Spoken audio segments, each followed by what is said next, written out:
instruction sa atin is to provide the necessary personnel, no?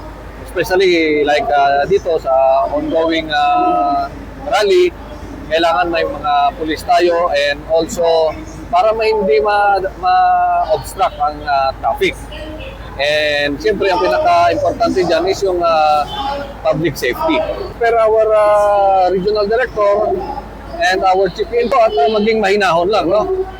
Like for example, wag na magdala ng mga bata para, of course, para na rin sa safety ng mga bata, sa safety na rin ng pamilya nila. To exercise the highest restraint possible sa mga pulis natin, ibig sabihin maximum tolerance. Police News Network, alagad ng batas, tagapagtaguyod ng balitang pulis, sandigan ng mamamayan, patnubay ng katotohanan.